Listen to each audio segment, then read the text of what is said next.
చాణక్య నీతి సుధలో 43వ రోజైన ఈ రోజున పరిచయం లేనటువంటి ఒక వ్యక్తిలో ఏ అంశాలను గమనించి అతని యొక్క గుణగణాలను తెలుసుకోవచ్చో చాణక్యుడు చాలా అద్భుతంగా ఈ శ్లోకంలో తెలియజేశారు.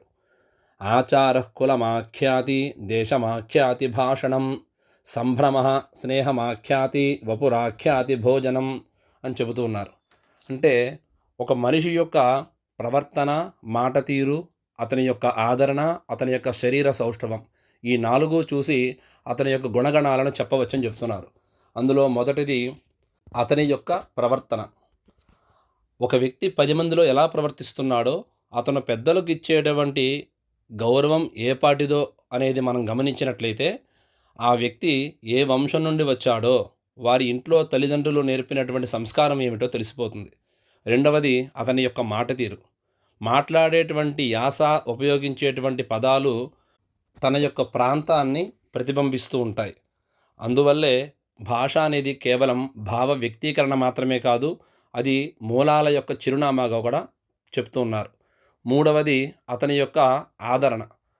ఒక వ్యక్తి మనల్ని చూసినప్పుడు ఎంత ఉత్సాహంగా పలకరిస్తారు, ఎంత మర్యాదగా ఇస్తారో చూస్తే వారికి మన మీద ఉన్నటువంటి నిజమైనటువంటి ఇష్టాన్ని, స్నేహాన్ని అంచనా వేయచ్చు. కేవలం పైపైన ఉండేటువంటి పలకరింపు వేరు, మనస్ఫూర్తిగా ఇచ్చేటువంటి గౌరవం వేరు. కాబట్టి దీన్ని బట్టి కూడా అతని యొక్క ఆదరణ, స్నేహం అనేది తెలుస్తుంది. నాలుగవది అతని యొక్క శరీర సౌష్ఠవం. చూసేందుకు ఆరోగ్యంగా, దృఢంగా ఉన్నట్లయితే అతని యొక్క ఆహార నియమాలు ఎటువంటివి పాటిస్తున్నాడో దాన్ని బట్టి చెప్పవచ్చు. శరీరం అనేది తినేటువంటి ఆహారానికి ప్రతిరూపంగా తెలియజేస్తున్నాడు చాణక్యుడు.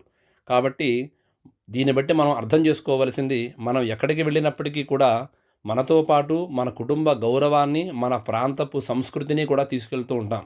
అందుకే మన మాట, ప్రవర్తన మనల్ని తక్కువ చేసేలాగా కాకుండా మన మూలాలను గర్వపడేలాగా ఉండాలి అని ఆచార్య చాణక్యుడు మనకి ఈ శ్లోకంలో ఉద్బోధ చేస్తూ ఉన్నాడు.